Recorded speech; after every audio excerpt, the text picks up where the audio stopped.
All right, let's get this party rolling. So welcome everybody to the first PitchIt Skip the Line. We're pretty excited to be hosting a closed pitch event, which is our first of many.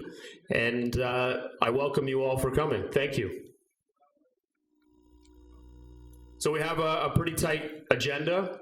We have 12 startups that are going to be pitching tonight, where we've actually, one startup from BC was unable to at last minute make it down. So there'll be 11 companies pitching today.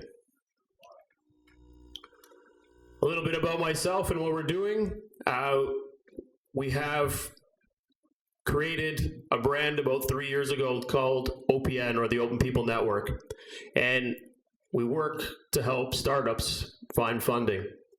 And to get a little bit about myself, just as I don't really want to drive into me because we want to kind of make some time, you guys can look me up, add me on LinkedIn if you already are not part of the network, but feel free to add me.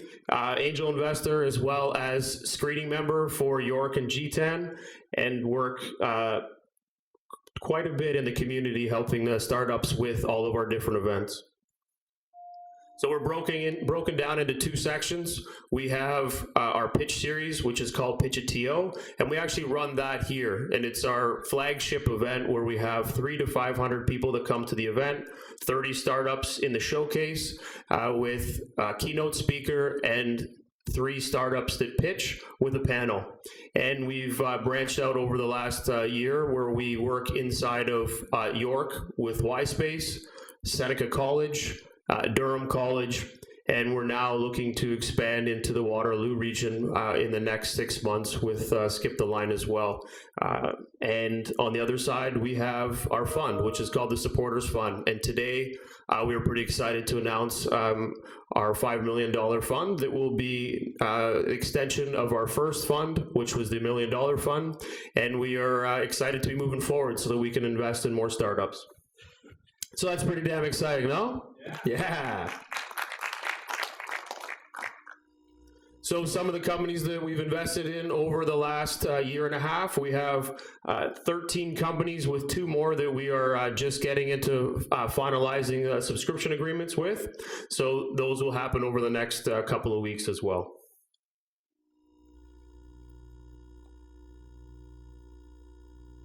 So our next investment meeting, which will be, it's actually July 17th. If anybody is interested, I can certainly share more details with you. We can add you to the list as well. So some of the cool things that we wanted to bring, and we'll grow this as time progresses, is we wanted to bring not only angel investors, but we wanted to bring business people into the room as well. We wanted the startups to get as much exposure to businesses as well as angel investors, because they might be able to find a client while they're pitching. And the other great thing is a lot of startups tend to work with each other. So after a pitch, they might find a good fit and want to connect with them as well. So it's a very good mixed community, and we hope to grow this around what we're doing at Skip the Line. So you can see a lot of great companies here today. The key people that are going to be working with us today, we have Angelo Del Duca, which is from York Angels. Yes, welcome Angelo. Mira. Thank you. Oh, sorry, I forgot the mics all can work too, so you guys will have access to those. And Mira from, oh my God, I'm all nervous here. From the Keiretsu Forum, she's here today. Thank you, Mira, for coming. Gary Chan from Maple Leaf. Feel like we're doing Academy Awards. Please come up. Bernie Batt from Southwest Angels and GTAN. And Malcolm from Spark Angels. Thank you very much, guys, for being part of our board this time. It's very exciting to have you guys. We have lots of startups. As I mentioned, there'll be 11 companies pitching, and we'll go through those one by one. And what I'm going to give you guys a quick brief. I know this morning we all jumped on calls to discuss how this will work and operate. So it's going to start by, we'll have one company come up, they'll have 7 minutes to pitch. At the end of the 7 minutes, we will then go into Q&A. This is not like your typical pitch event where we've done it in the past where you give feedback. This is direct questions. So please be precise, ask the questions. The startups have all been advised to be quick to respond, and if they have and unable to answer, they will take it offline with you to discuss later, only to keep the ball rolling. At 13 minutes, I will put my hand up to advise the startup that there's 1 minute remaining and to the angels. So to get in one last question, I will also put my hand up at 6 minutes for the startup to know that there's 1 minute left in your pitch. This is just to allow you to know where the timeline is. If you do go over the 7 minutes, that's fine. At 8 minutes, I will cut you off because we do want to get into Q&A and we don't want to spend too much time on the pitch. So that just gives you a gauge of time. Once you go into the Q&A, again, precise, quick answers and move your way through, and then we'll go through each startup. At 7 o'clock, we'll have a break, and there will be a box meal at the top, and everybody's name is on your meal, and you'll be able to network and chat and do your thing upstairs. And then at 7:25, I will let everybody know again that we're getting ready to come back down, and we'll end with the last 5 startups to pitch, and we'll start that right at 7:30. And the night time might be a little bit off due to our minor delay, but we'll work with that and keep you guys aligned and posted. So I thank you guys all for coming today. Thank you very much. It's very exciting. So big round for all you guys coming out tonight, and let's get this rolling.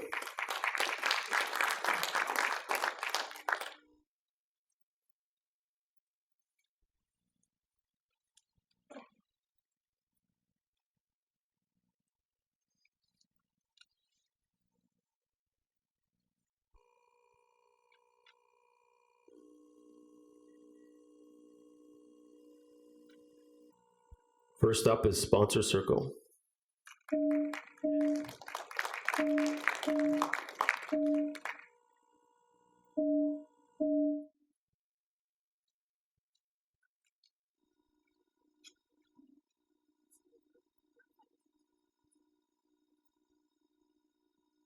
I feel like this is The Price is Right. I just came down and I'm going to select, I guess, bid on some goods. Good afternoon, everyone. My name is Mary Beth Kyer, and I am the co-founder of Sponsor Circle. And I'm joined here by my other co-founders, Brad McCabe, who is the industry expert, and Paul Gallant, who is my technology person. So we are a B2B solution in corporate sponsorship. And tonight is a perfect example of sponsorship in action. We have Miller Thompson and Global Payments here that are sponsors. And why are they sponsoring? Well, they're looking to get to know their target audience. We, the startups, and you, the investors, all really to make their way along to additional sales. Tonight is no different than many other corporate sponsorship events.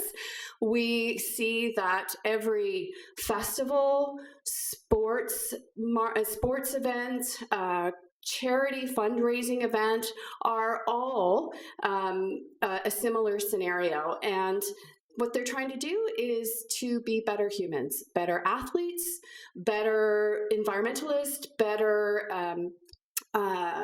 charity fundraise, and with that comes passion. And brands look to tap into that emotion, because when they are able to engage with a consumer on a more emotional level, then naturally it becomes a much longer term relationship and it becomes more than just a transaction. So that's really great and everything, but there are some challenges in this industry. First and foremost, it's really hard to find each other. There is no easy mechanism for sponsors to find properties that are aligned to each other. And in addition to that, sponsors, especially the bigger the brand, are inundated with requests. And a lot of times, they're not even aligned with what they're looking for. So that's where Sponsor Circle comes in. We are essentially a Match.com versus with a LinkedIn component. We help organizations to find and manage and measure that return on investment of those sponsorship dollars.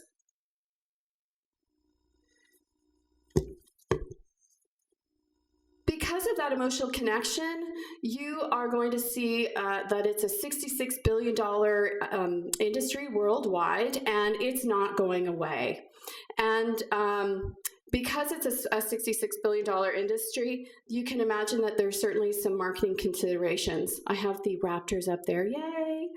Now, they are a perfect example of a sponsorship where every single there's lots of brands that are involved in the Raptors, and where advertising interrupts, sponsorship really helps to align you from a passionate level, and so it helps to solve a number of issues. Helps to generate leads or to drive additional sales, change brand awareness, as well as shaping attitudes. The biggest challenge is the sponsorship industry is very traditional and is still handled through phone and email, and there's some issues. How to find each other? Do I trust that person? Are they able to execute on what they're promising? And then also measuring and coordination. Those measurement and coordination are components that come up continuously in terms of pain points that are not currently resolved by current scenarios. So right now, there isn't anything that meets the needs of all of those 4 industry issues. We do have some applications that are available, but it's only at the point that somebody is submitting us a request. We also have some that are more on the sports property side, as well as a very small marketplace that's based out of Netherlands that is expanding into North America. And so where we feel that we do a good job is that we really are in the match, the manage, as well as measurement component. And this is how we feel that we stack up to our competitors. Agencies are also involved. They currently have a traditional method of connections, but we also feel that we have a solution for them as well. So how are we going to make some money? So this is going to be a SaaS model, and depending upon the level of sophistication, we're looking at a $2,000 to $12,000 scenario, and then we would move into a marketplace scenario depending upon the kind of traction that we get. And so where are we in the entire development? So this has been a side of the desktop project since guess basically the end of last year, and we started 2019 to actually build out some revenue generating functionality, and we have really, since we started our emailing campaign, have gotten some great traction. We have some clients. We also have Steam Whistle, who is piloting along with Cannondale and Sun Life. They receive 1,000 inquiries a month, and they need to manage it because they're all clients. And so this is why they're interested in using us. We see it as a $5 billion industry, mostly for the measurement component, as well as every property and sponsor is spending an FTE in order to manage this entire sponsorship relationship. And so, as I mentioned before, we've got a really great team. I've been running my own IT consulting firm for the last 15 years, and I'm an accountant, so I love numbers, and I've been dinged. So this is where we see things going. We're looking to really focus in on the alcoholic beverages, hotel, and industries really that are big brands that are getting a lot of inquiries and being hit. And so this is how we see that we can scale. We are asking for $500,000, and it is to build out our GUI as well as the revenue generating functionality along with our marketing. We're getting lots of traffic, and we just need to build out that social strategy. And that is about it. Thank you so much, and any questions?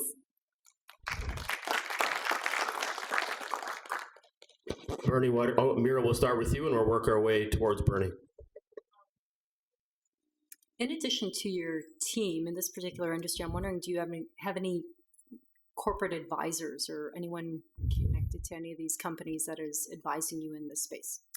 Cannondale has been advising us, especially related to endemic versus non-endemic sponsorship considerations. So they've been a great help. And then also Steam Whistle has been helping us a lot. We, over the course of the last while, have probably talked to about 100, 150 companies. And we're attached to the SMCC, which is the sponsorship equivalent to Canadian Marketing Association. It would be good to speak more, I guess, about your protectable IP or advantage. Like you talked about competition, but how are you different? Sure. Well, we have already built a platform, and our technology, we are using some matching technology behind the scenes, and really our intellectual property will be all about the mass. I mean, we are looking to be the LinkedIn of the sponsorship industry.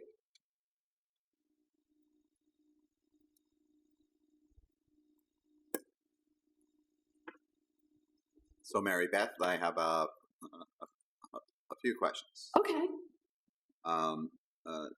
You talked about an extremely large market potential in the billions. Sure. But I didn't get a real good sense of what is your portion of that market that you're targeting. And along the same lines, how many players are sharing that portion of the marketplace, and how will you be ahead of everyone else? Sure. Yeah.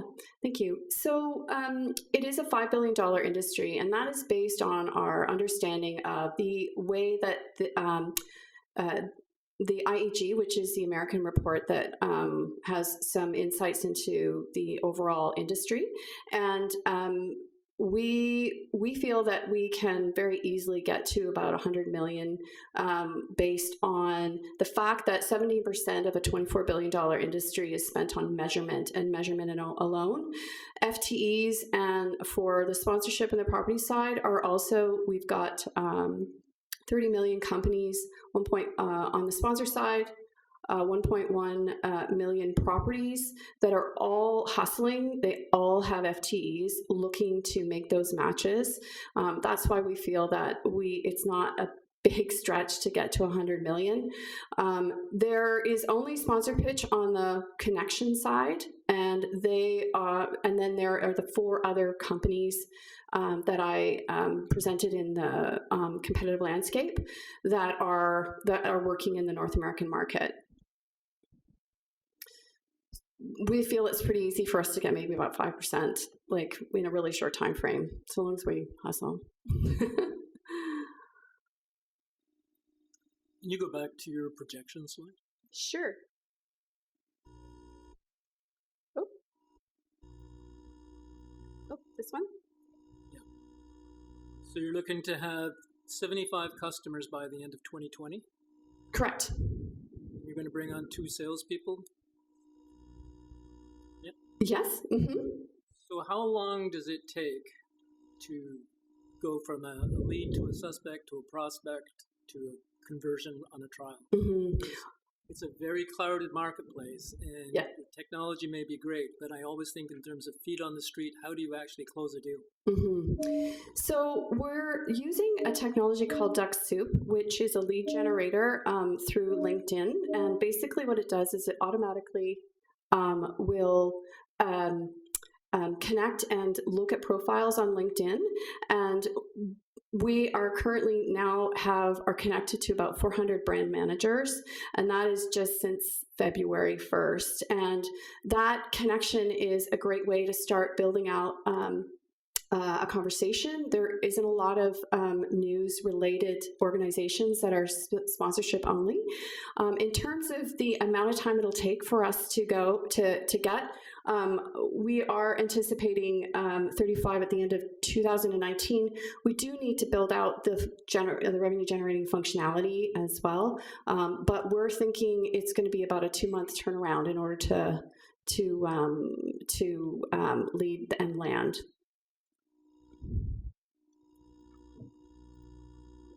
So how do you intend to build out that beachhead client base and develop the product into something that marketers want to use? We are planning on focusing on the alcoholic beverages. As a perfect example, as I mentioned, Steam Whistle, they get 1,000 inquiries a month, and they are all potential clients. Most of them they're requesting to sponsor their Stag and Doe. Now, it's not really within their sponsorship strategy, but they're all customers, and they all need to be addressed, and they all need to be managed. They do 900 events a year, and that is all currently be done in their email and as well as SharePoint. So this tool kind of puts everything all together, and it manages and does an auto evaluation. And so it's really working with those kind of, our goal is choose a vertical that has the biggest pain, get some partners in that vertical, build out the functionality, and then away we go. So for venues, I would assume that this would start out as being an incremental cost. So what's the value proposition that you would convey, or would this start as a free product that would? Yeah, free product. Yeah, absolutely. Okay. So you're a numbers person. So tell me how you got to a 1.8 pre-money valuation.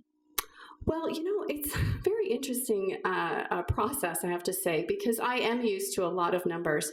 And so this is a very different process for me. So we leverage the valuation tools that are available in Gust and some of the other ones that are out there. And we just went through the questionnaire and we came to these numbers. And so that's how we got there. Okay, perfect. Thank you very much. That was awesome. Thank you. Thanks so much. Needles.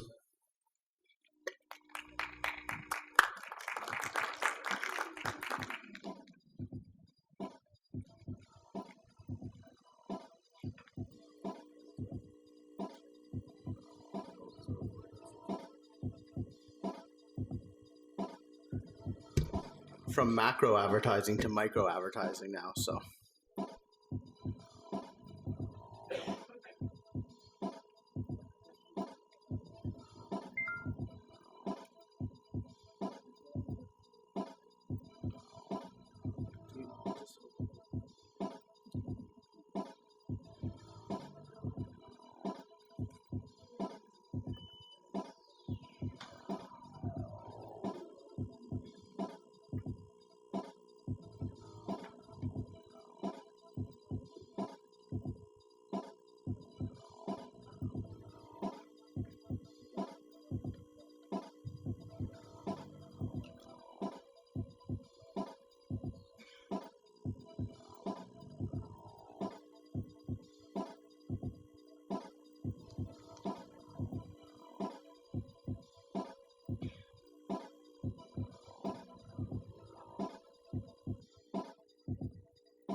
All right, thanks for having me, everyone. I am Justin Hartzman, and I'm the CEO and co-founder of Needles.com.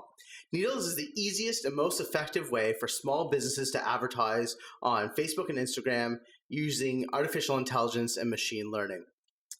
We did $255,000 USD in revenue last month. Let's get a round of applause for my team. They did a really good job. That's good stuff here. We have Adri from my team here, but not all of them today.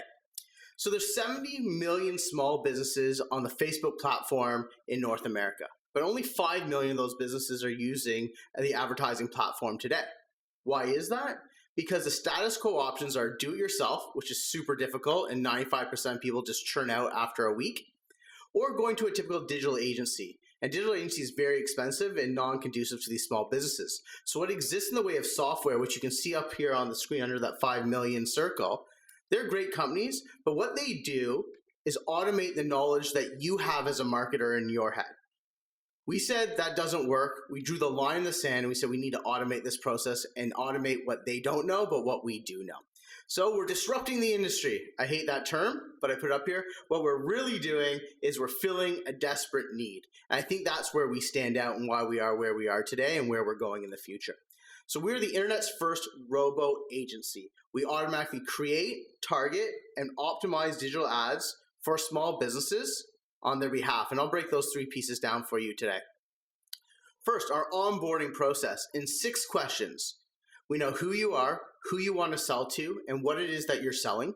We create 50 to 500 ads for you in real time, and we deliver them to social networks that start doing our process. This saves people hundreds of hours at a time at a very low cost.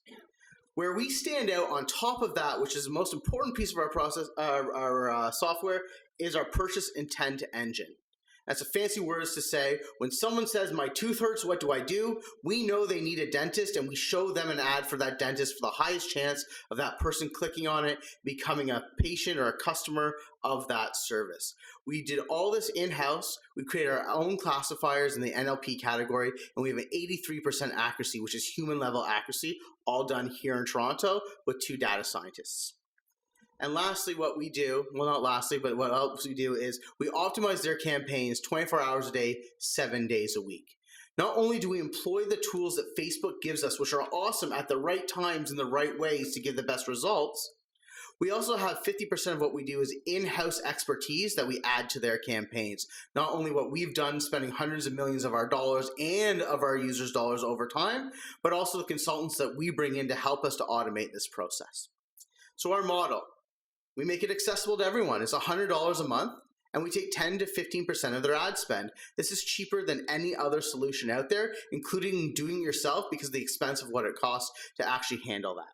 We get, on average, people spend $500 a month in advertising spend. Our average revenue per user is $150 per month, and actually the LTV number has jumped up to $750 just as of recent. So we're pretty excited about that. So how do we stack up? Do we really work? That's all that really matters when we talk about this, and the answer is yes. On the right-hand side, you'll see across all the 5 million users on Facebook who use the platform today, their average stats. And the most important one to look at is the middle row and click-through rate. They're at a 0.9% or 1% click-through rate. So 1% of people who see an ad click on it. We're 3x or greater than they are because we're showing the right ad to the right person, which drives down your cost per click and your cost per view. This is why we're on pace to become Facebook's next marketing partner, a very exciting time for us at Needles. So a little high-level KPIs. We're now 3 years old. We had over 20,000 people sign up for our platform. We have over 1,000 paying customers. We're the largest digital agency and the first robo agency in the world. Unfortunately, not by revenue yet, but we're getting up there. We have a cost to acquire of under $100 right now, which gives us a 6x unit economics, which is amazing. And we have a 12 head count. So we're doing this all with a very few people. If you think about a large local agency, if they had 1,000 customers, they probably would have over 1,000 staff to suffice those. You know, it's just the way it works. So again, we did $255,878 last month with over 10% month-over-month average growth. Here's a little chart just to show you what we've done. We had a little dip down as we restructured the company, and we're right back up where we are and surpassed before. And I want to remind everyone these are USD numbers. So how do we acquire our customers is a question that everyone always asks, and we do one simple thing. We dog food our own system. We use our own platform to find our own customers. It's the story that we can tell every single time a customer comes to us, and it's why we close at such a high ratio. We have over 20.51% free sign up to paid users and over 2.91% site visitors to paid. These are 3 times industry average numbers. So what's next for us? Sorry, I went ahead. What we're going to be doing next is working on our channel partner growth strategy, where we're going to go out to larger companies, people like Yelp, Yellow Pages, and we've done some deals already where they have tons of small business customers under them, and we become a very easy to understand and an easy to implement low-cost product for them to offer to their customers, white labeled or not. So our team, we are standout.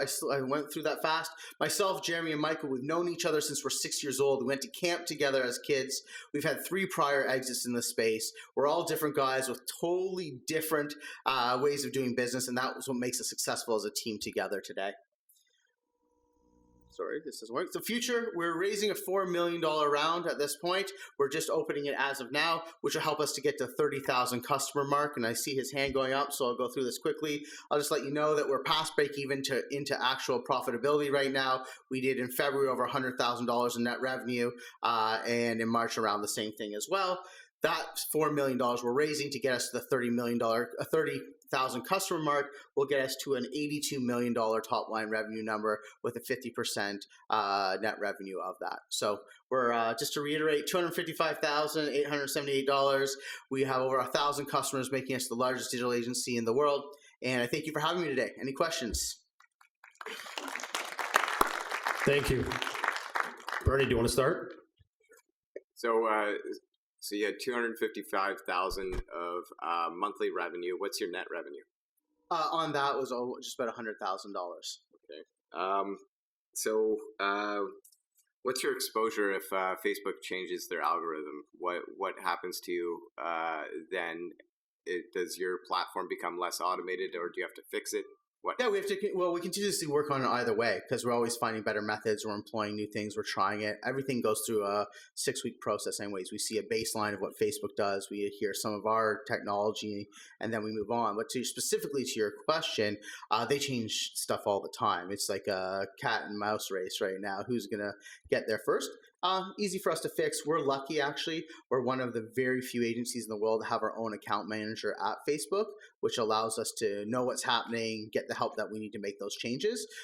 They went through a very rough time over the last year, Facebook, which really affected us, and that's why we made some changes at the company. We actually went down from 30 people to 12 and made us profitable and a better company with better customers. So are you profitable now? We are. On a cash basis. So when I look at your information in this book, I have no idea what it talks about because it says 2014 to 2019. Yeah. And anyway, so notwithstanding that, so if you're profitable now and you've got this number of customers, why do you need to spend another somewhere between 1.5 and $30 million? Not 30. We're looking to raise $4 million, and there's a couple reasons for that.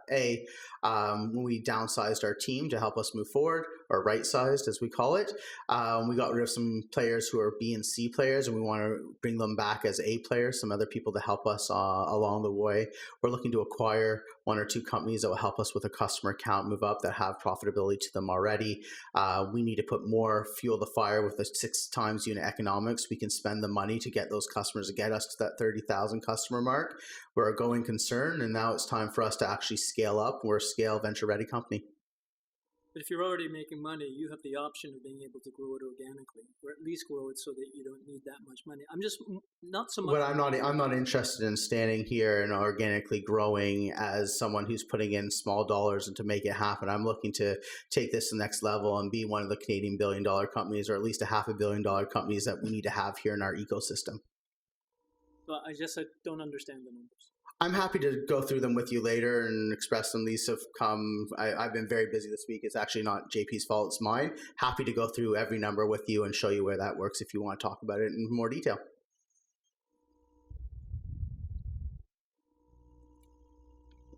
Hey, Justin, along the same lines, I think that this is just the mislabeling, right? So the 3.8 million that's listed here says 2017, it actually should be 2019, which is consistent with your projections, right? Yeah. So my question, along the lines with let me just answer that. So maybe I was misunderstanding even what you were saying there.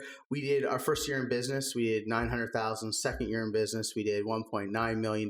Last year we did 3.5, and 2 years 3.5. Last year 3.5 was an even year for us. Now we're in a growth phase right now, so that's not total revenue over that time. Yeah. All right. Well, there's some discrepancies with what you just said and the chart that's here. But the one thing, just looking at the numbers, if I interpret this correctly, 19 you're going to grow from 3.9 million to 24 million. How this year? No. Yeah, I'm not sure what you're looking at. So let's just ask me the questions. I'm happy to answer them for you, and we'll go from there. Do you have a revenue slide then? Maybe you can. This year, yep. I do.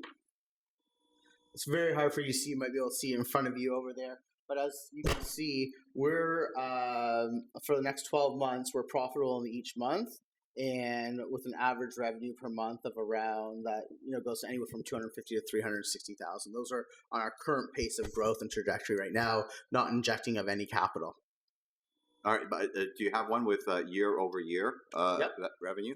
So in the next 12 months, we look to get it to just around the 4 million mark, then up from that to 24 million and $82 million based on the raise growing and achieving those customer counts, which you can see along the bottom. So it should be attainable out of 70 million small businesses if we have the right team and the right money to help us achieve those goals. So it's consistent with what I'm saying, right? 4 million in the next month, which I would assume is this fiscal year, correct? Right? 2019, yep.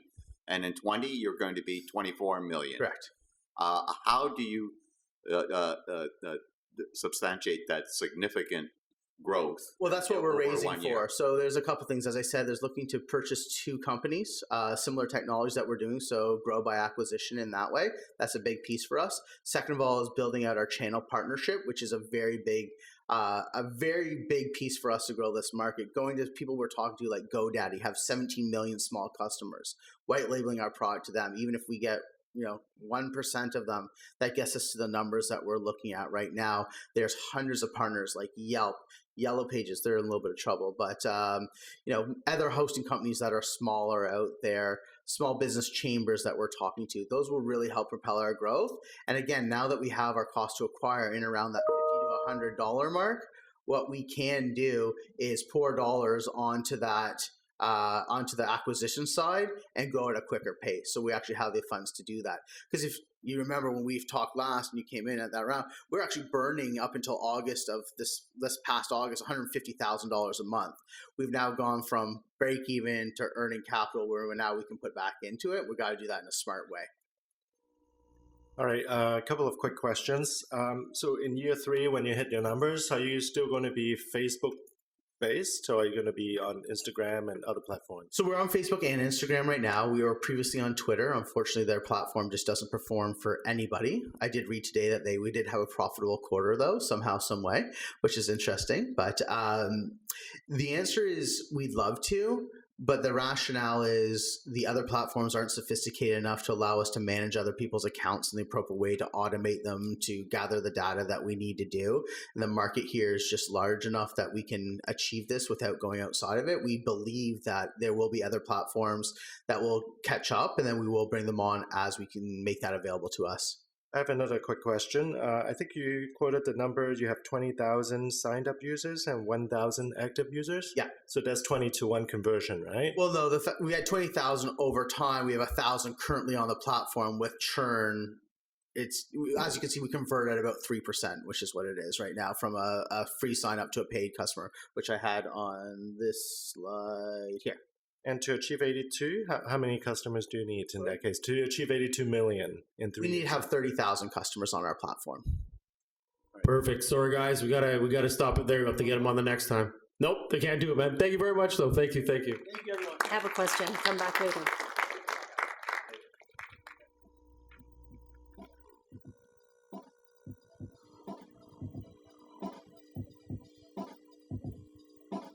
SPI.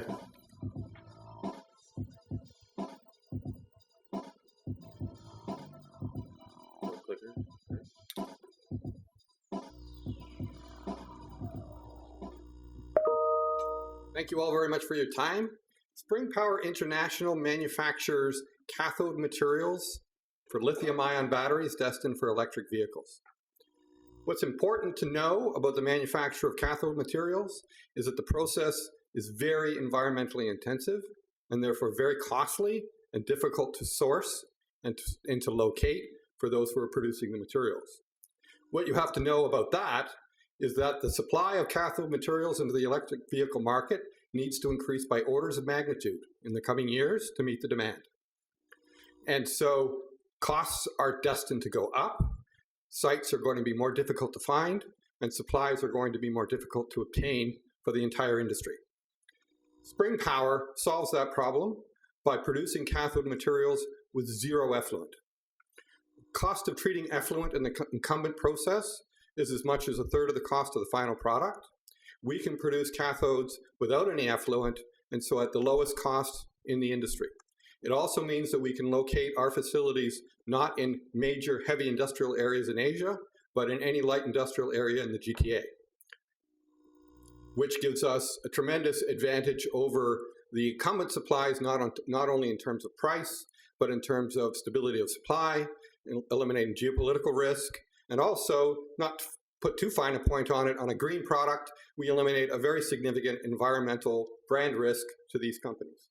All of these things create a tremendous competitive advantage for us that we think will interest a strategic player looking for competitive advantage in the industry.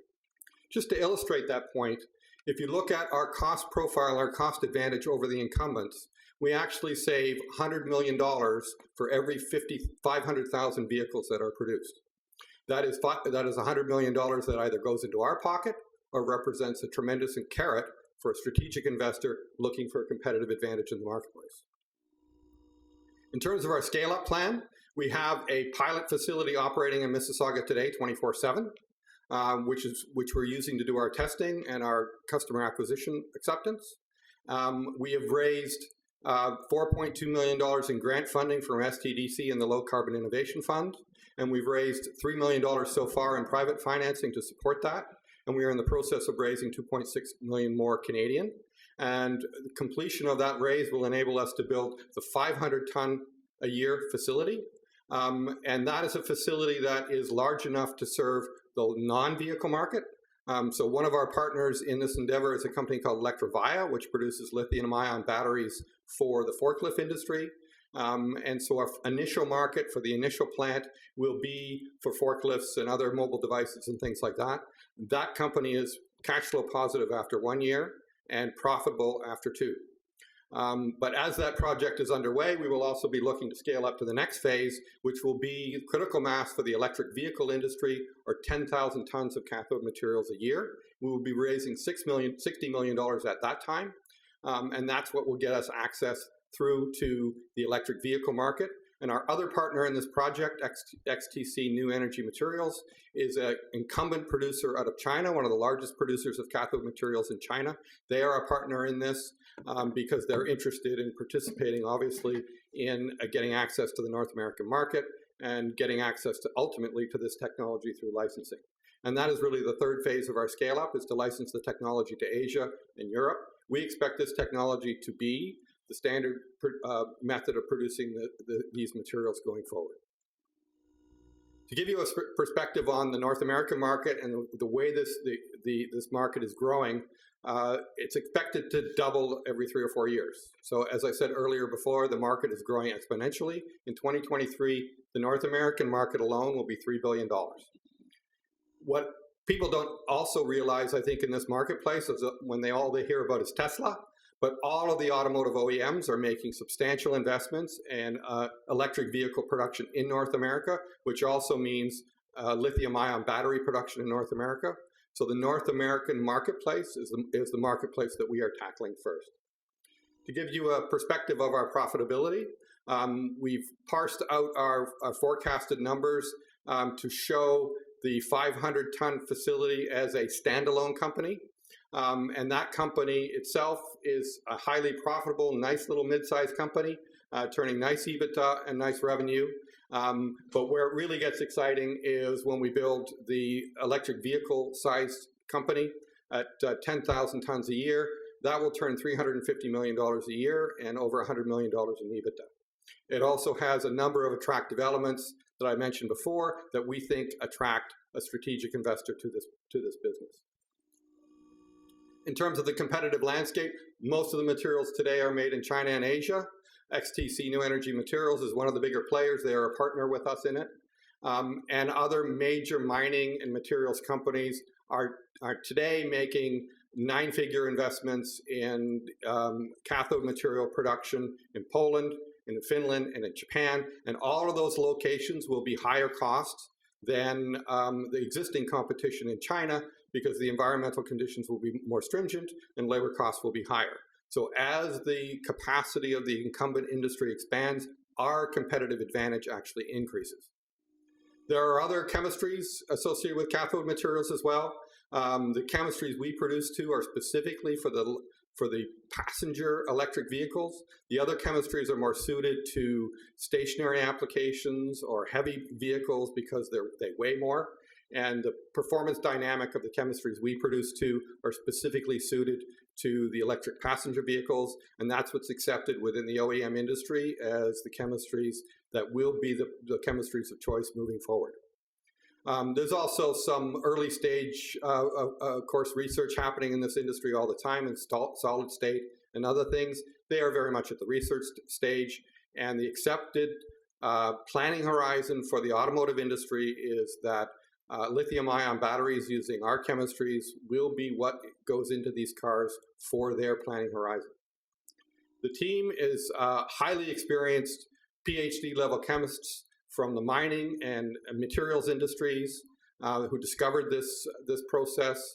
It also includes people experienced in business development in the materials and mining industries, supplemented with people like myself from the clean tech industry.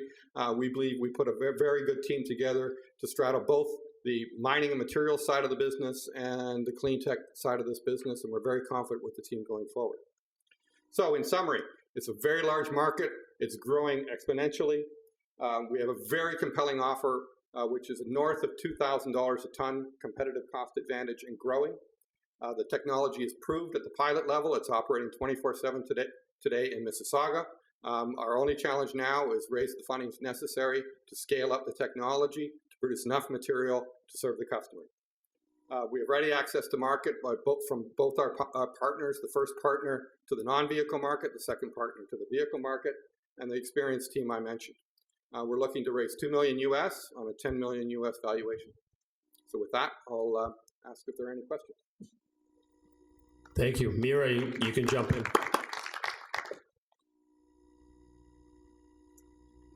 So I'm just looking at year 1 to year 2. So you're like just under $500,000 to over 11 million on the revenue side. So just explain how you're reaching that market.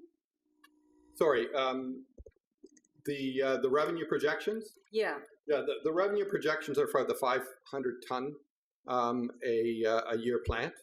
And so that's operating at current market prices, conservatively estimated. Our one partner, Electrovaya, could potentially consume all of the production from that facility, but we're also exploring other alternatives. Battery manufacturer in BC, that's a potential customer of ours, and we're talking to other customers in North America as well as Europe. But at the end of the day, we can get rid of all the material to our partner. Just one quick question in terms of the source. So you're talking about the chemistry. So in terms of the raw materials to produce what you're doing, is there any limitation or? So I'm not the chemist, so I'll couch it with that. But there are several elements that go into this. The one that is typically at issue is the cobalt component. The cobalt component is what provides the stability to the batteries, so it's an important component. But right now, it's difficult to source, and it's a big part of the cost of the ingoing material. So the industry, the focus of the big players in the industry today is to play with the chemistry to minimize the amount of cobalt that has to go in. Fortunately for us, because our innovation is in the precursor stage of the production, we can produce to any of the chemistries that are currently coming down the pipe. And we've tested that in our labs as well. So we're very comfortable with our position in the marketplace in that respect. A couple of quick questions. So number one, can you speak to the patents and how you protect that globally? Number two is, can you speak to your supply chain operational quality control expertise as you scale up? Yes, so in terms of patent protection, the patents are in process. And that's one aspect of the protection on this. Actually, in a practical sense, the bigger part of the protection is the know-how that's necessary to make this technology work. I'm not a chemist, but when you talk to chemists bringing new technology to market, they do talk about their patents, but mainly chemistry is much of is an art and a science in this respect. And so we are stringing out the patent process deliberately to minimize the disclosure and lengthen the amount of time somebody who gets wind of exactly what we're doing, maximize the amount of time for them to get an alternative to market so that we have enough revenue to defend ourselves. So just to clarify, you're really patenting not the chemistry, but the process. The zero effluent process for manufacturing the precursors. The process for manufacturing from precursor to final product, that's a standard industry process. All the companies follow similar procedures. XTC New Energy Materials, who is our partner and is manufacturing in the incumbent process today, that is the technological expertise they are bringing to the team. They have no window into the black box on the precursor side of it, but they are helping us with the technology and the chemistry associated with turning the precursors into the final product. For a non-chemist, that was a good answer. On the financial side, though, you indicated that there are 3 or 4 key differentiators on the SPY process. Zero effluents, significantly less water usage, 95% less, 70% less energy, and so on and so on. Yet when I look at your financials, all of those things have a cost attached to it, and if it's all cheaper, why is it taking a long time before you get profitable? What's the basis of $13 million in expenditures in 2020? Well, this is an industrial process, and although our capex and the size of our plant is tiny in comparison with the incumbent process, we are talking about a materials industry, and 500 tons a year of material is a lot of material, and it sells at $35 a kilogram. So scaling, it's essentially it's the process of scaling up and getting to the point where we're producing enough material to sell it, and that takes a little bit of time. And in fact, if you talk to anybody who's engineered this kind of a production expansion, our pace to profitability is ridiculously fast in comparison to other similar engineering products. Certainly in the clean tech space I'm in, this kind of a speed to profitability is unheard of. So if I understand right, then the precursor processing is where the uniqueness lies. Absolutely, yes. And post that, it's pretty standard stuff, and it's the precursor that you're looking to secure with the patent? That's right, yes.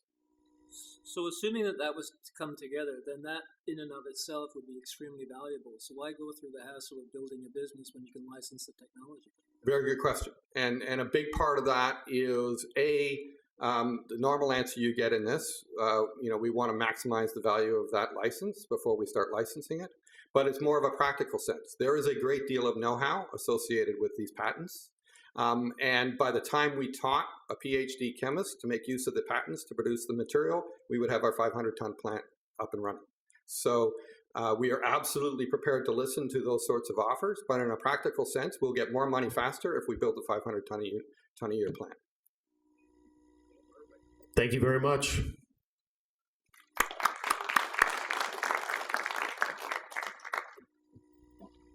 Severance Day.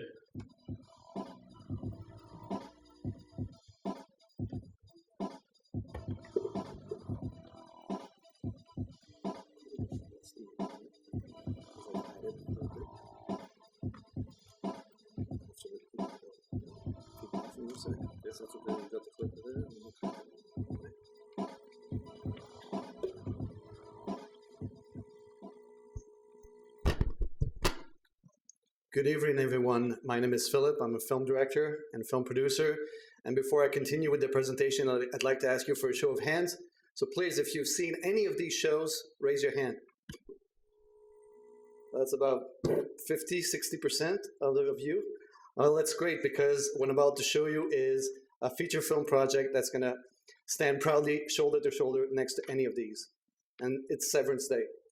Severance Day is a unique and exciting opportunity to invest in the film industry, and we created it, and we already have the support of many people in the film community already. The problem these days is that both film buyers and audience wants to see great dramas and great thrillers, something they can really sink their teeth into. And as you can see, it's a seller's market for these two types of films. Netflix alone spent $12 billion last year on original content, and with the streaming war intensifying in the next couple of years, all of these major players will have to match that level of output if they want to compete. So it'll give you a glimpse at the size of our industry in the next couple of years. Our solution is Severance Day, a dramatic thriller that will keep everybody on the edge of their seats, and it will focus on something that we're all familiar with, which is business and the corporate world. Severance Day is a story about a group of employees that will try to steal $45 million from their boss. It is timely, it is relevant, it is not politically correct, it is hard-hitting, it has a diverse set of characters, it has the accessibility of an office setting, and it will depict blue and white collar struggle. And with all of these ingredients put together, we believe we're going to have a nice popular hit on our hands. The opportunity for you is to be a part of a film that will be put in front of major players in the next 6 to 18 months. The film will be completed by September 2020, just in time for TIFF. And we believe that the film will go on and has the ability to generate a revenue of a minimum of $7 to $10 million in the next 2 to 5 years. Now, Netflix is a great contender for us because thanks to shows like Suits and House of Cards, it has shown that a pattern that not only do they produce the type of shows that are like Severance Days, but they also purchase shows that are like Severance Days. Here are some of the cast and crews that are involved. The top ones are attached already. They're Dora and Gemini award-winning actors. And we have an A-list of actors at the bottom that is our first choice. On the crew side, we have John Tarver, who won 2 Emmy Awards for his cinematography. We have Steve Bain at Sound and Foley, who's worked on more than 200 shows, and some of these shows have won Oscars and Emmys. We have Pino Alili, our first executive producer, who's right here in the room with us, and he'd love to talk to you guys. So Pino owns a post-production facility here in Toronto called Post City. Sorry about that. And finally, there's me. I've been directing and producing film and video for the past 15 years. I have a #1 music video back in Montreal, and my last short film, Final Exam, was a great success. It was universally praised and had a very nice festival run. Now, we treat film financing as a bit of a different investment vehicle than what you guys are used to, but we treat it just like a supporters fund. So we had a seed round, and now we're moving on to Series A. And the seed round, I raised $70,000 through 6 investors, which allowed us to develop the film.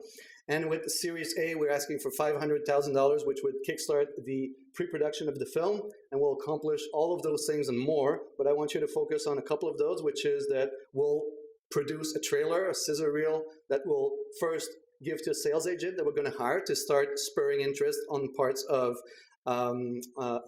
distributors and film buyers.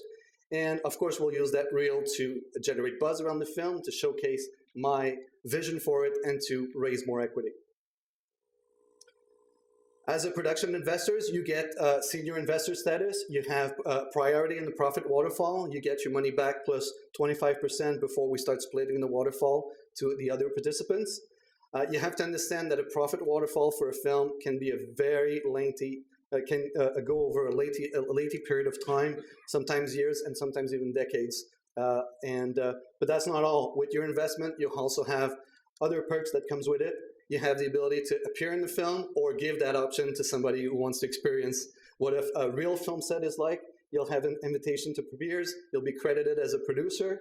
You'll be part of Investors Day, which is a day during production that we will bring all the investors on set, meet the cast and crew, have lunch with everybody, and have a photo op with the cast as well. And you'll be given an item that was used in the film as a memento, which is, it could be an accessories worn by one of the characters or a piece of art that was on the walls, and so on.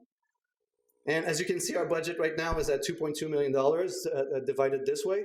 We have, thanks to Pino's involvement in our development investors, we have raised 7% of the budget.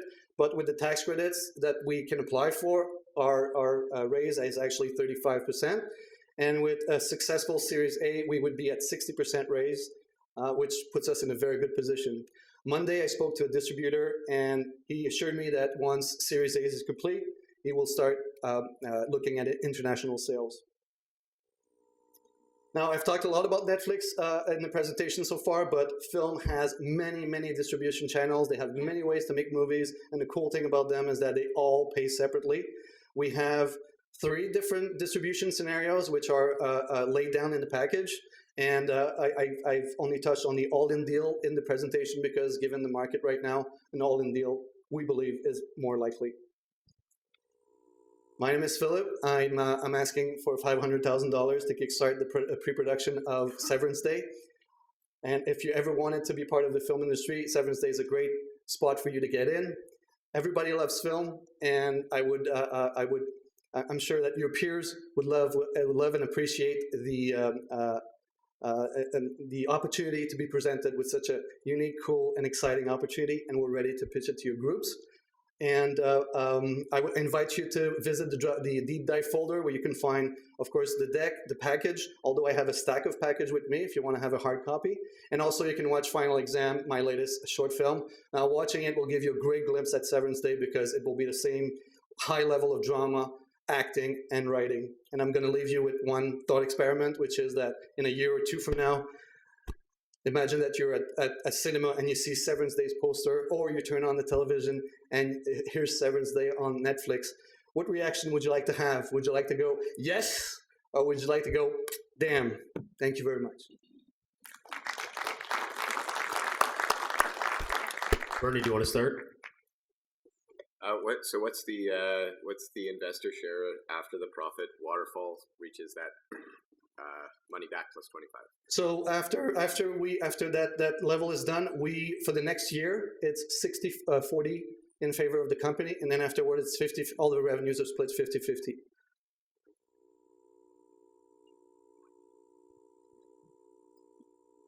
So on that slide, did I read it right when it said or shows that it only costs $1.2 million to actually make the film?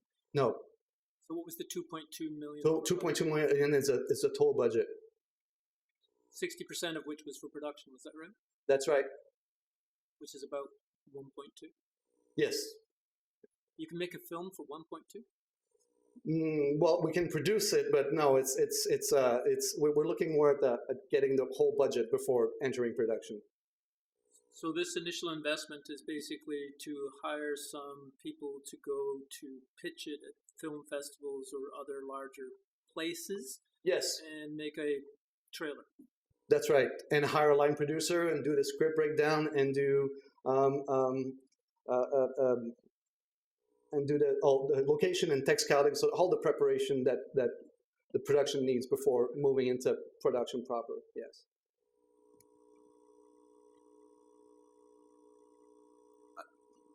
Just to carry on from Malcolm's, we don't look alike, but we seem to share some of the similar thoughts. You have hair, I don't. Cinematography and film production can be an extremely lucrative venture from a producer perspective. Which is a plus. On the negative, though, it's also fraught with overruns, missing deadlines and targets. So a full feature film with a target date of September 2020 seems very aggressive to me, just based on my limited knowledge of that industry and the time it takes to produce a high quality of feature film. For example, the Netflix series Mind Hunters, I think it's called. I'm still waiting for the season 2. It was supposed to be out last October or something like that, and they're pushing it out to December, I think. So what mechanisms do you have in place from a production management perspective to ensure that you're going to hit those targets, to ensure that my investment is going to actually have the greatest impact? Well, first of all, the Severance Day is a dialogue-driven drama. There's no special effects at all, so post-production is fairly short comparatively to other productions. every film out there has, well, every major film I would say out there, they all have completion guarantees. So it's something that they buy if they run out of money, or if there's something happens, the completion guarantee kicks in, and so it allows us to to overcome any stoppages in the production, right? And that's pretty much it. So it sounds like you have this crowdfunding model on the investment side. Are you introducing any crowdfunding on the actors or the talent? So is there any innovation from that side? So let's say they work for, I don't know, peanuts. Because to reduce the downside risk. So like now the investors are still shouldering the financial risk, right? Is there anything on the talent side, on the production side? Not really. The idea is that this is our first outing with a feature film.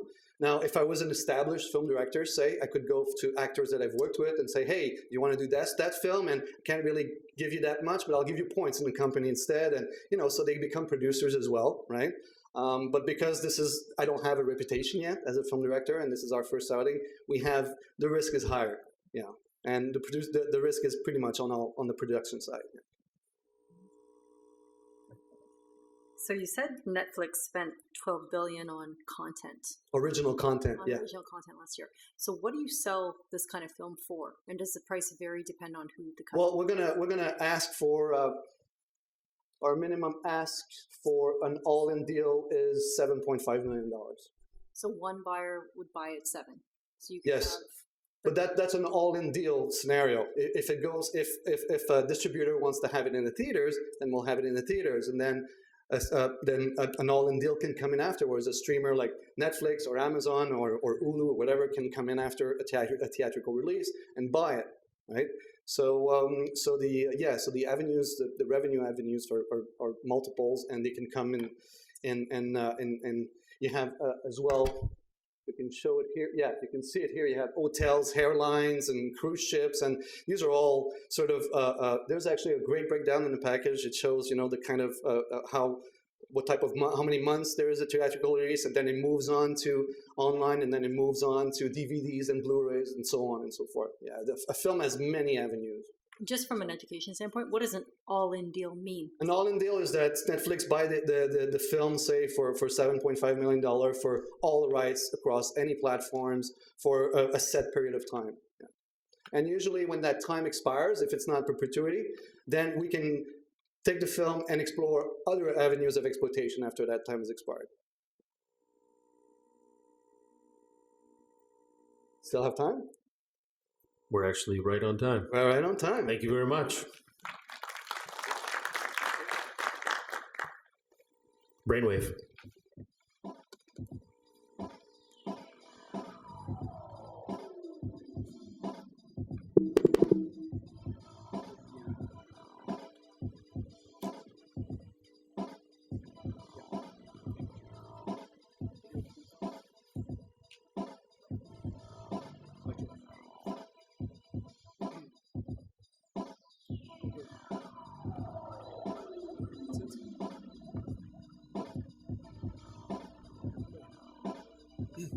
Good evening. I think we're all here at different stages of our career. This is probably the most important thing I've done.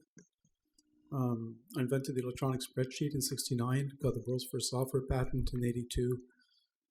I've been involved with IP my entire life, and this is probably 100 times more important than anything I've done because of the impact it will have. So we're in an industry where you have electrical shocks, electrical fires, and property damage annually for $1 billion, affecting people's lives. The industry is acknowledging that it is failing at detecting different types of electrical faults.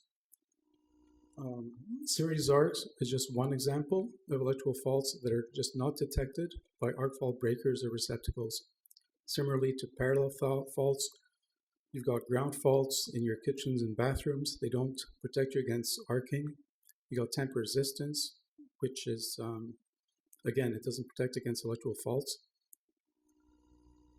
And the industry expert in particular for arc faults, Joseph Engel, who's in his 80s, retired, used to work for Eaton 20 years ago, invented the arc fault breaker, and is still saying that the industry cannot recognize series arcs.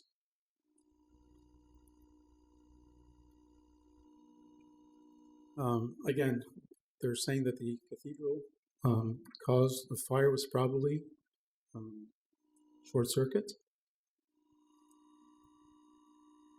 It gets kind of complicated. I think in about 50 years from now, this is the way circuit breakers are going to be. You're going to have short circuit protection, ground fault protection, overload protection, series arc fault protection, parallel arc fault protection, neutral ground sensing to make sure we don't have any neutral conductors connected to the equipment grounding conductors.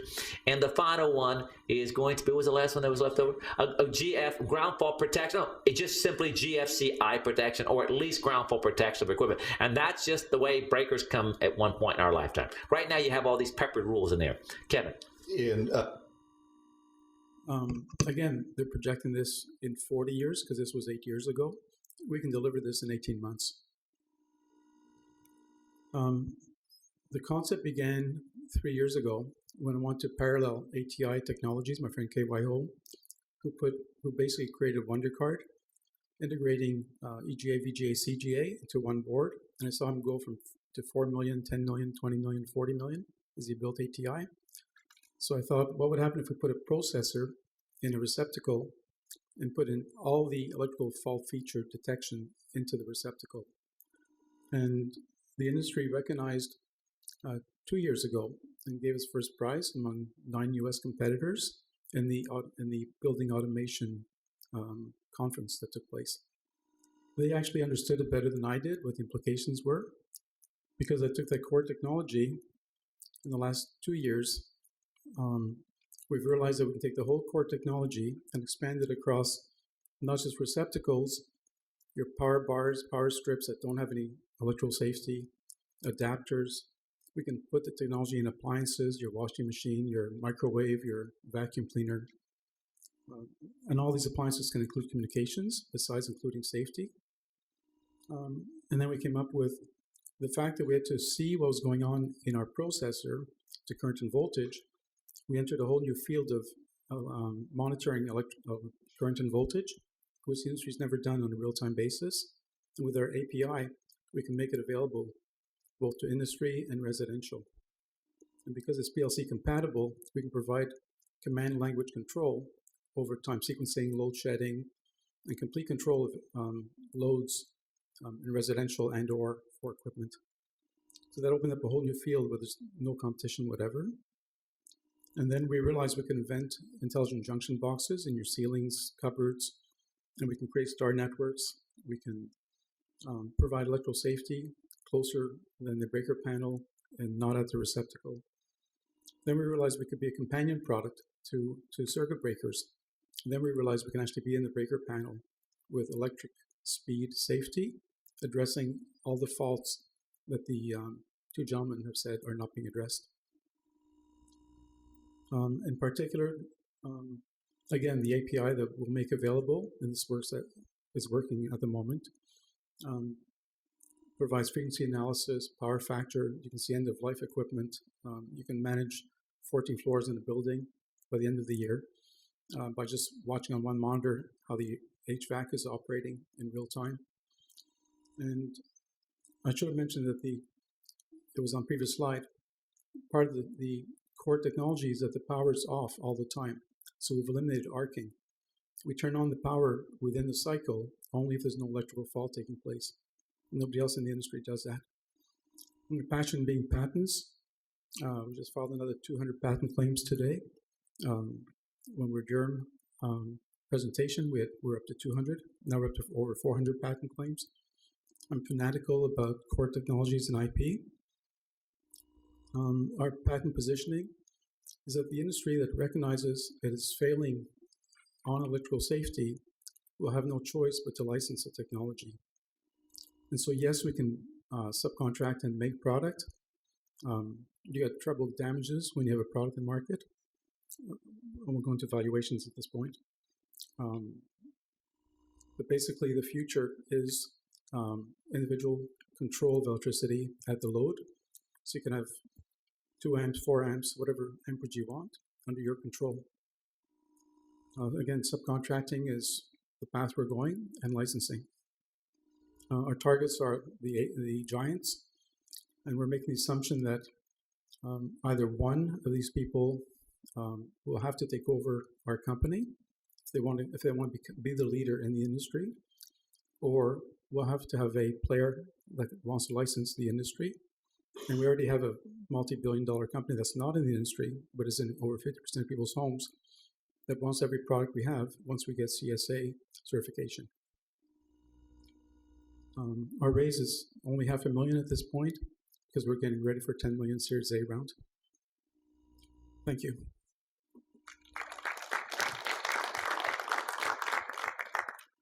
Mira, did you want to start? So it's interesting you mentioned that you've got someone waiting to kind of. They want every product that we have.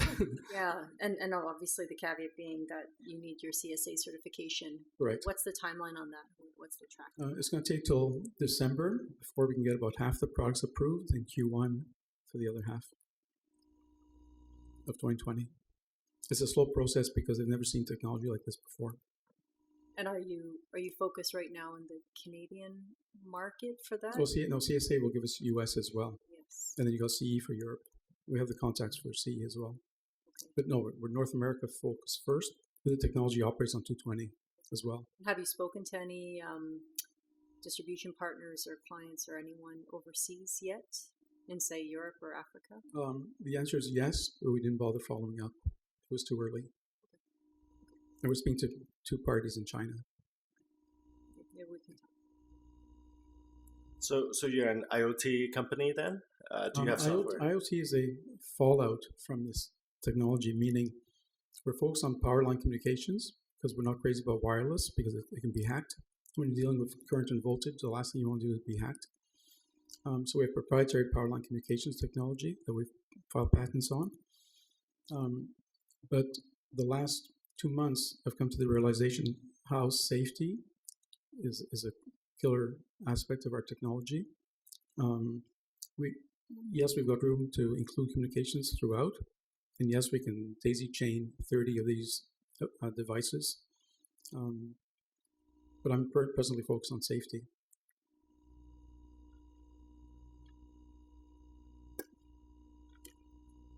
So thank you for the presentation, Renee.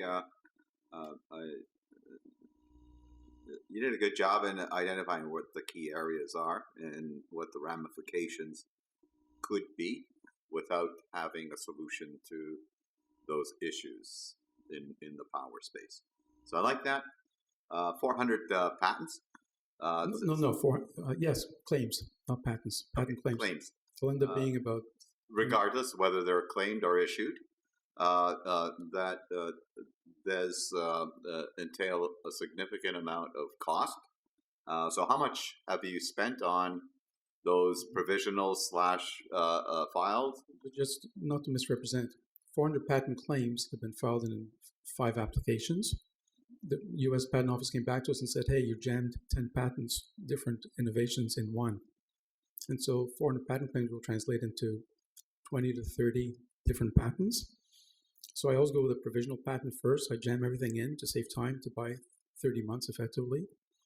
And so I do it as inexpensively as possible, but it will cost another $500,000 in the next 12 months.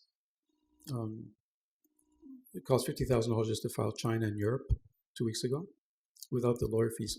The U.S. lawyers have given us $400,000 credit because they love what we do and they'll convert to shares. And the Canadian lawyers have well over $100,000. So that on credit terms. On that point, you're asking for $500,000, and you've just indicated that you're going to need around $500,000 to continue on. Because I'll be raising $10 million this year in the Series A round. We're not going to. The only purpose of the 500 is to prepare for the Series A round. Okay. At a much higher valuation. All right. Your license strategy is the way it needs to be because you don't have the critical mass to take it yourself to the marketplace. Correct. Who are the first licensees that you're going to be attracting, and if they're already in this space, are they in essence cannibalizing their existing marketplace to bring you on board? Right. So if you look at the names, Eaton has taken over the breaker marketplace in ArcVault from Siemens because of the false stripping issue Siemens had. ABB failed at developing a ArcVault breaker. Johnson Controls is in building automation. Tyco is identified with safety. We have another player that's not in the field, but has got all the same channels, the Home Depots and the industrial wholesalers, that wants all our products. And so ideally, a Siemens or ABB would say, we want to take you out and buy you so we can become the industry leader, and we'll fight the patent wars.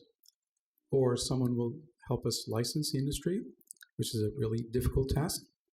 Eaton doesn't need us because they're number one with 80% market share. So I'm juggling between who, and yet we just innovated and patented some new product for the breaker panels, which we can bring to market this year, which we can license we can sell to the whole industry. So I'm in turmoil about not making a mistake as to who to work with, because their due diligence is brilliant. They want to know exactly how you do what you do, and then they may not work with you after they find out. So it's a struggle that I'm dealing with.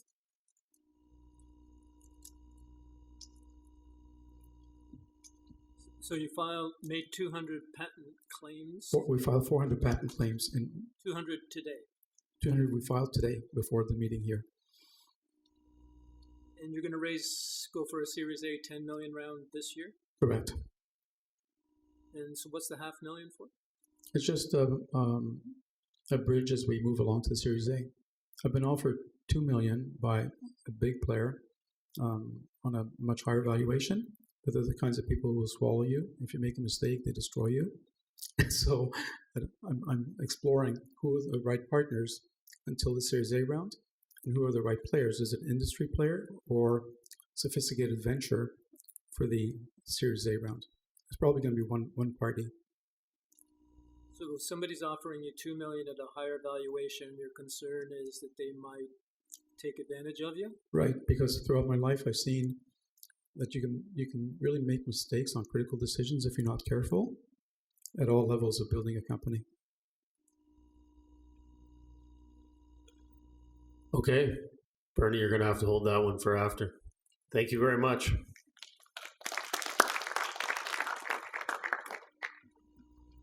Crossport.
And we're off. I'm Chris Whittington from Crossport Semiconductor. I'm the founder and CEO. I'm also the co-inventor, speaker, and published author of private edge data transfer platforms that will transform consumer electronics. And let me show you why and how this might be the best investment you may ever make. So Peter Levine explains that the growth and evolution in technology is the change from centralized to distributed processing and data collection. And what we're coming out of is the mobile cloud environment, and the money has pretty much already been made.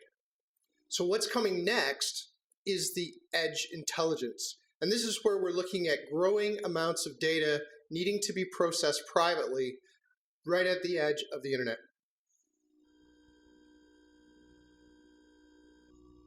It's really confusing.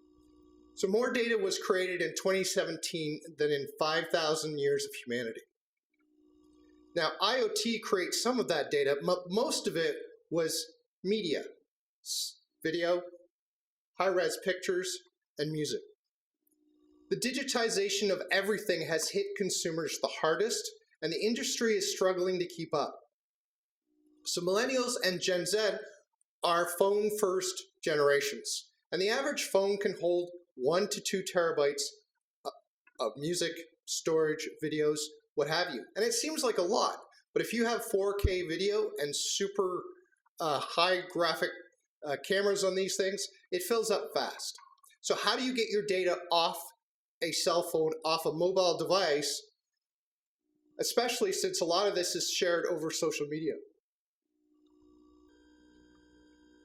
So Crossport has looked at building a platform that gives the fastest file transfer. So if you look at how data is growing, how the number of systems is growing, Wi-Fi just doesn't cut it.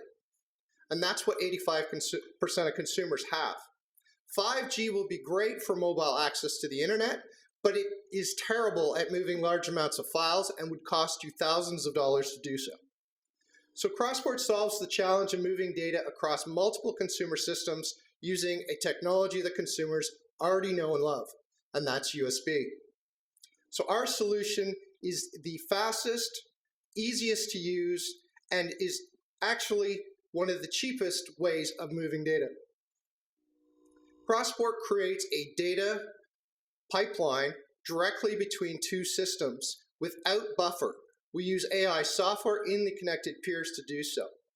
But that lets us use commodity components, universal connections, all the existing software and drivers, and gives you the fastest bandwidth from system to system. So at the end of the day, you've taken power, you've taken audio, video, peripherals, you've added data to this, and all you need to do is plug in. What's really exciting is this new technology has let us design a new hub and switch solution, which allows you to interchangeably plug in either a host or a device into exactly the same port, and it will change depending on what's required. This idea of having a 4-port USB switch was introduced at CES in 2015, and we won international honors for innovation, and that was just the prototype.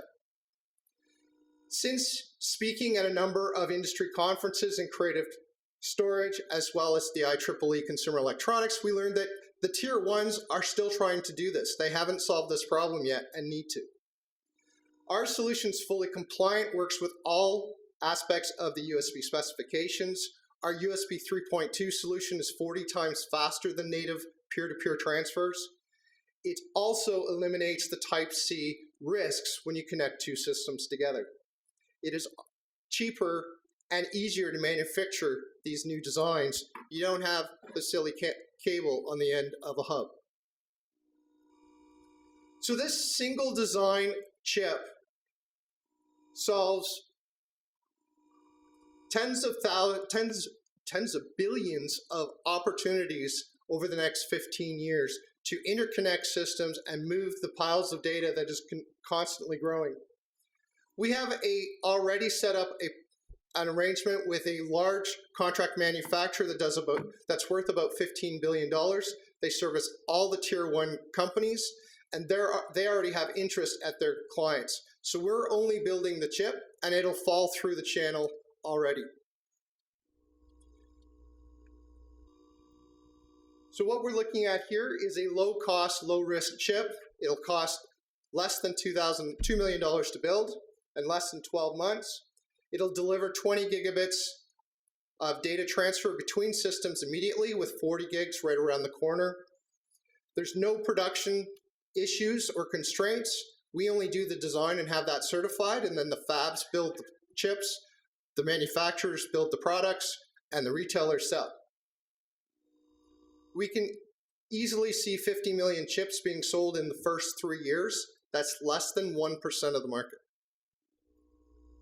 Multiple exits are available. We're setting up for a Series A public listing at the end of the year, which will deliver 4 to 6x returns on the investment today. There's also multiple acquisition opportunities coming within the first 3 years from a number of tier 1 players. So our team's experienced and ready to deliver.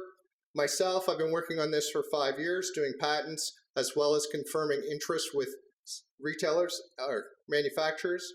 Jim, he's chomping at the bit. This is the 3rd USB company he would put into global distribution. He's already done 2. Ed's got over 40 years and 150 cables. He sits on standards committees and has an inside role advising the chairperson of the $15 billion contract manufacturer.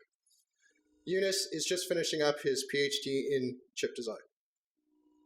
Some of our advisors actually include the inventors of USB, as well as a certification house and the device driver company in the world. So we're looking to raise $500,000 Canadian on a pre-money value of $1.5 million. This will let us finish up the transfer software as well as prepare for the Series A at the end of the year.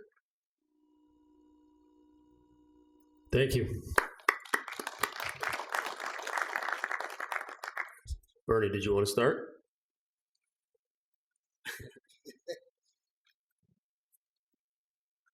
So you said you just designed the thing. You're not incurring any product or risk in terms of manufacturing, is that correct? Yeah, we're not looking at we're not going to manufacture the end units. We're just going to fabricate the chipset and put those into distribution. We will definitely have to have prototype and demonstrative type products where we show how this technology enables further. So between the 2015 CES award and now, what's taking place? Yeah. So I was actually sitting on your side of the wall as an angel investor. I took over that company, spent a couple years with lawyers, made good friends, finished off the patenting, finished off the prototypes, and we've been currently working very slowly, mind you, on some software challenges with the Windows operating system.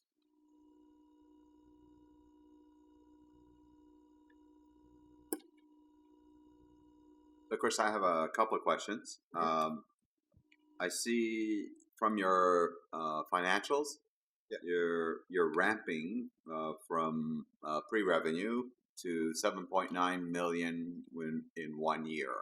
Yeah, that's about not even 1 million chips. And so do you have that much demand already waiting in the aisles to be able to jump that dramatically? So when we moved from a semiconductor chip, which would probably sell into these majors at $3-4, I've already turned down a deal to produce 1 million units at $2 per unit just in royalty. So yes, there's probably billions of USB hubs that this will replace every year. It's a one-chip switch. The other question I have is actually on this slide that's on the screen. Yep. 4 to 6x within 12 months is amazing. Mm-hmm. And I assume that that's coming from the RTO that you had briefly talked about? Yes. And then how do I, if I exit in that 12-month period with a 4 to 6x return, how do I get to the 100x in 3 years? Well, if you've exited, you won't have any left. So it's one or the other is the situation. And you might not want to sell all of it. Just sell 20%, get your money back, and let the rush ride. And what is the raise for that RTO? What's the We're looking at raising about 10 million US.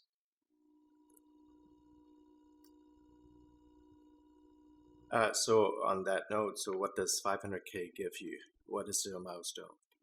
So the 500K gets us completion on the Windows software. It gets us that much closer to cleaning up everything ready to go to RTO, as well as lets us get in front of our customer a bit more with some prototype devices. But you haven't produced a chip yet. We haven't produced a chip. We do have working 2-port prototypes that can be demonstrated to deliver the type of performance that we claim. So you have a non-miniaturized prototype of your chip. Correct. But to get to the actual production, you need to go through several stages of physical design, logical design, and so on. So how much is that? It's less than $1 million. And that's because we're using Silicon certified IP.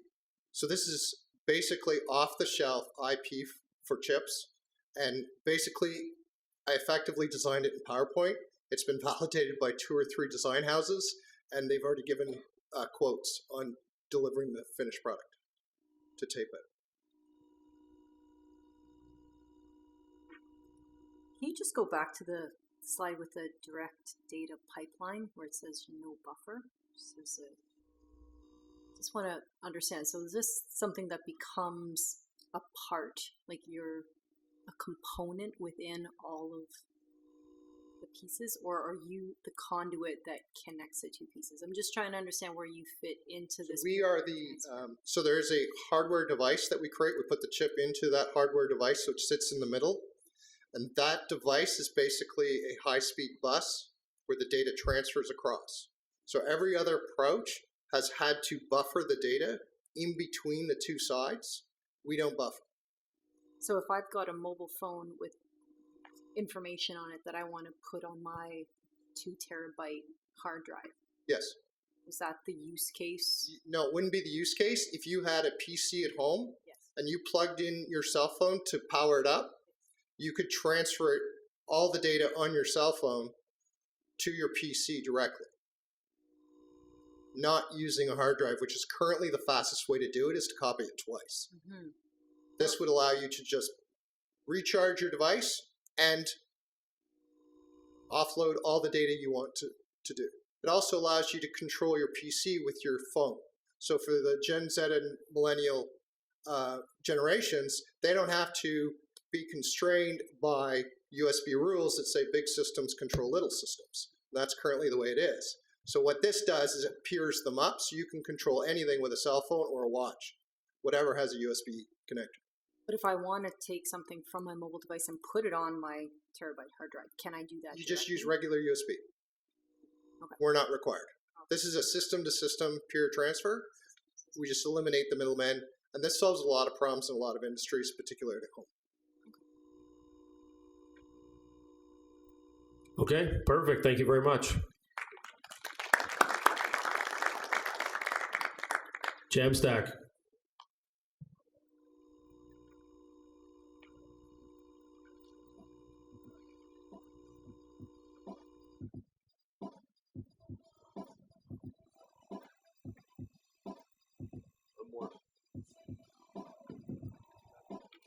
We're behind. We're 15 minutes.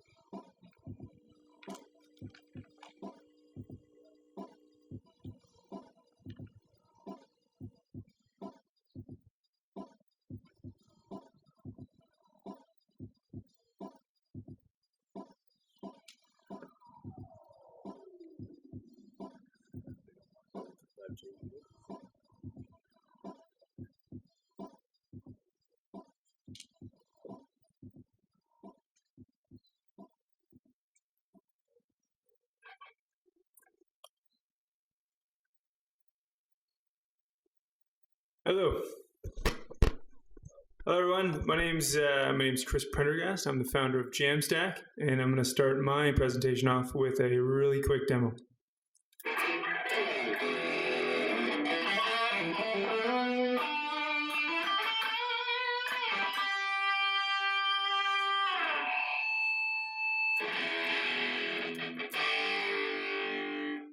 All right. So I can do more later, but I want to jump right into it. All right, playing the electric guitar is a really big pain. Can you hear me if I stand here? Is that okay? For one, you need an outlet for not only your amplifier, but for every pedal that you use. If you want to start recording or looping, or if you want to add reverb or delay, you need a pedal for that. They're about $150. You need power for each of those. On top of that, it takes a while to set up. Unless you have your own dedicated space, you're inspired, you want to play something, you're getting home, you got to drag all that stuff out of your closet. It can take 15 minutes to set up if you want to do something that you already know that you've done before. If you want to play around with settings, it can take longer than that. And as we all know, convenience drives behavior. People, they don't play as much as they should be. Every time you want to do something new, you've got to buy something else. And it's incredibly expensive. I've myself bought probably around $10,000 a guitar a year over my time as a guitar player. On top of that, relocating is just not practical. You don't take all your pedals and your amps over to your buddy's house and be like, hey, look, I came up with this really cool riff. You just don't do it. It's just too much of a pain in the butt. Even professionals, it's their bane of their existence. Recording is difficult, and even playing quietly is hard, because if you try and turn a normal amp down, it sounds terrible.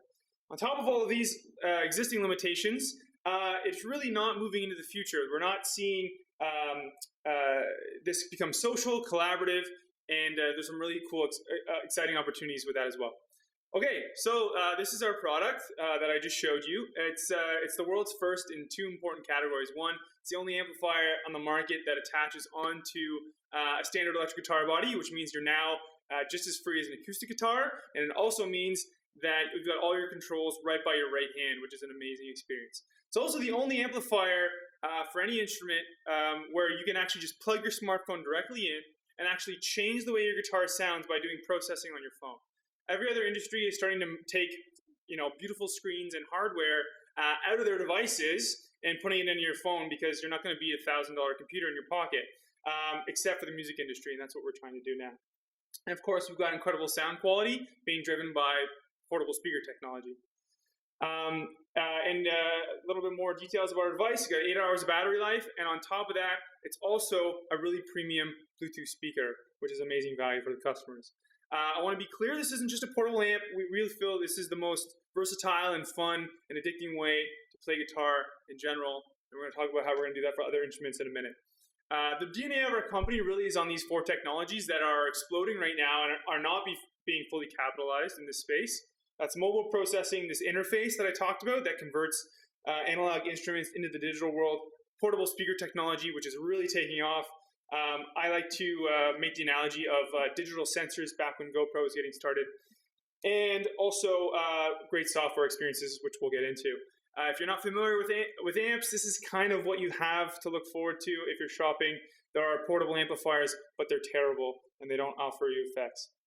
We've already got a secured US patent, and we've started formalizing that all over the world, which protects this product in particular, and we have other ones pending as well.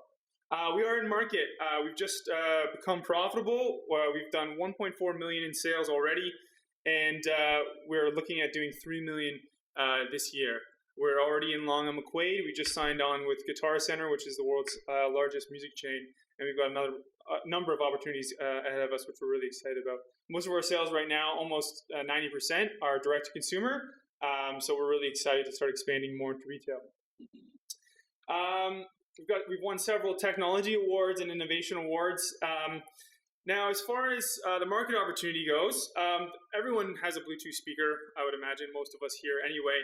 But many musicians or people that actually want to interact with what the sound that they're hearing would be willing to invest a little bit more money in getting something that's extra premium. It's going to sound better than the competition. It's going to cost more, but for that money, you're going to be able to actually edit the sound that you're making, which is really exciting.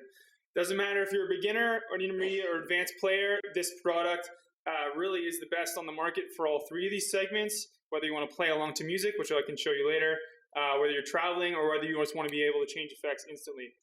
These are our costs. We've got great margins, and they are getting better with, we're releasing a 1.5 version where we're increasing the price, and we're also negotiating with our factory to bring our cost of goods down as well.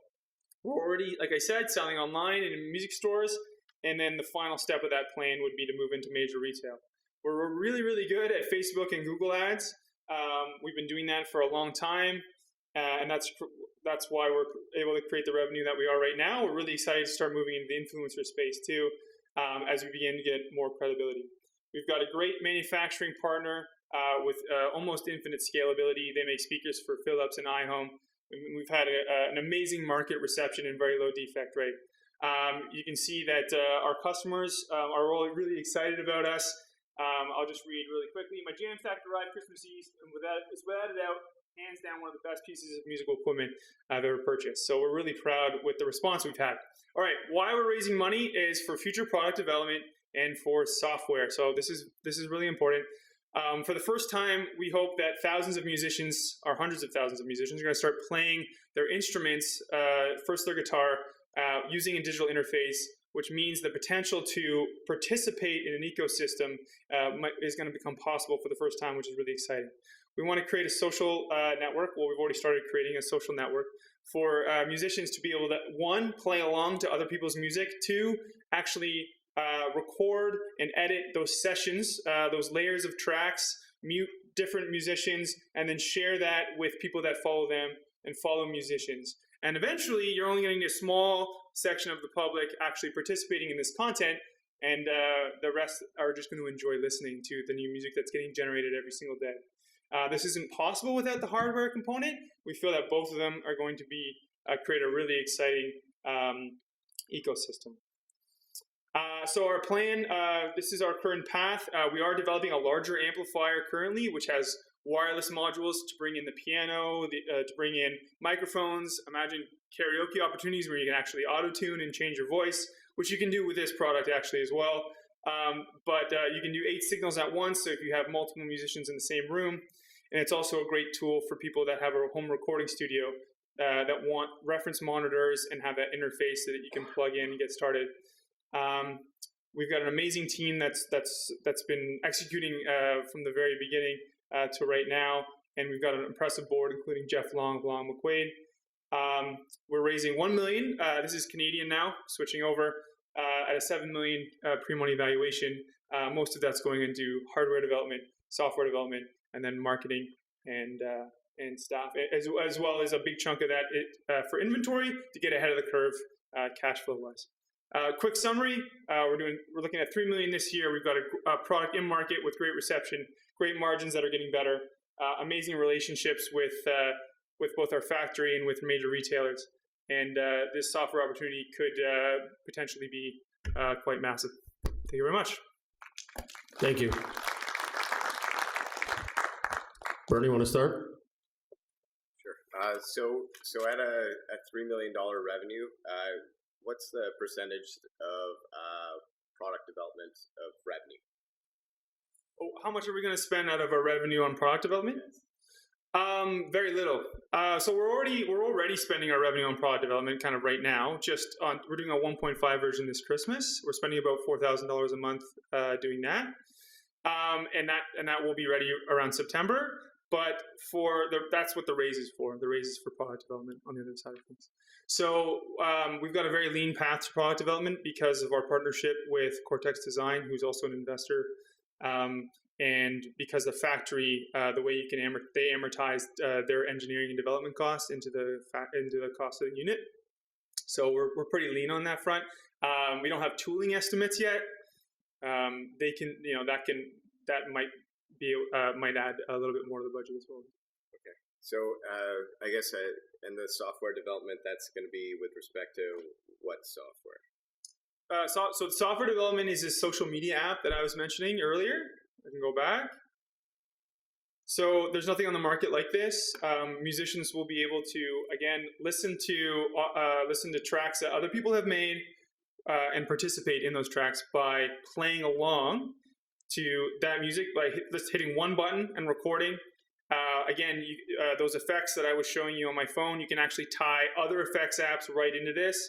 It's a feature of iOS. We're also going to provide our own effects as well. And again, a very similar profile type system, similar to Instagram. But again, it's all about following a musician around and seeing different music that they create. So you've raised 1.21 million. When did you raise that? And was that checks that came in? Yeah, that was last year, the end of last year, around October. And you're going to make about $2 million in gross profit on your $3 million in sales. So that, combined with your 1.2 million you raised in October of last year, seems like an awful lot of money. Why do you need well, gross profit, so that doesn't include ad spend, which is significant. So gross profit would just be cost of goods sold, right? So we got ad spend. We're spending a lot on Facebook ads and Google ads. Right now, we're getting about a 3 to 3.5 return on ad spend. So for every bit of revenue, you can divide that by 3.5, and that's how much we're spending on, which is significant. But with we're getting better and better every month at that. So what's your operational? Our operational burn every month is $22,000 US. Yeah, and we're finding ways even there to start bringing more things in house now that we have a full-time staff. Before it was me and contractors, which actually increased our burn. Chris, a couple of questions. What are your current margins, and with your planned price increase, how will that impact your margins? Right. So we've started doing some price sensitivity analysis, as well as when we were at in Anaheim at NAMM, which is the world's largest trade show. We were selling over the counter for a week, which was really helpful. Because, the Americans there were really shocked, actually, with how low the price was. So we're going to raise the price to $349 this Christmas. It's going to go in conjunction with a 40% volume boost, better mechanism, upgraded phone mount. So the cost of goods sold is a bit complicated because we've got the packaging vendor, which is separate from the cable vendor, which is separate than the actual factory, which is responsible for this. So the new mechanism is actually $8.50 cheaper. So right off the bat, we're getting down into closer to the $80 range, and that's without any other savings. And I'm still waiting. We're actually in discussions right now. I was just in China last week, talking to the general manager of the factory. Now that we've sold 6,000 units and they've made a lot of their development costs back, he's mentioned that he's willing to help us with the cost break, give us better margins. That way we can now work with the major distributors because we have those margins and it's better for everybody. So I don't have firm numbers on that though.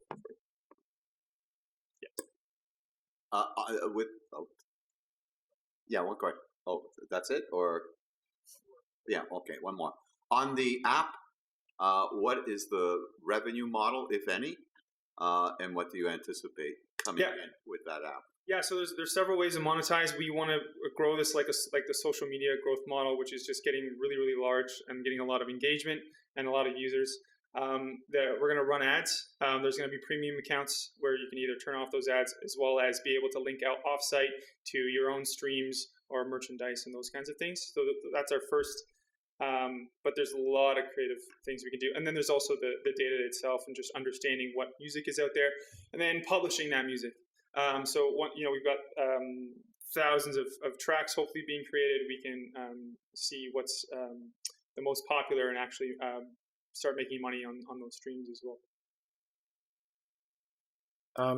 Going forward, so aside from what you just described, any other opportunity for recurring revenue instead of just product sales? So a couple of things. So we've got, so the app, yes. They're both going to be really important in creating a highly profitable company. We are working on a lot of accessories, which are more on the upsell thing. But I think it's also important to notice it's not quite as typical as most music equipment. There's going to be 1.5 and 2.0 versions and 2.5 versions growing along with portable speaker technology, kind of like GoPro. As the next sensor comes out, they kind of take that in, they do a better version, they sell the next one, and as more people get addicted to that system, they upgrade. So that's our plan on the hardware side. Okay, perfect. Thank you very much. Cheers.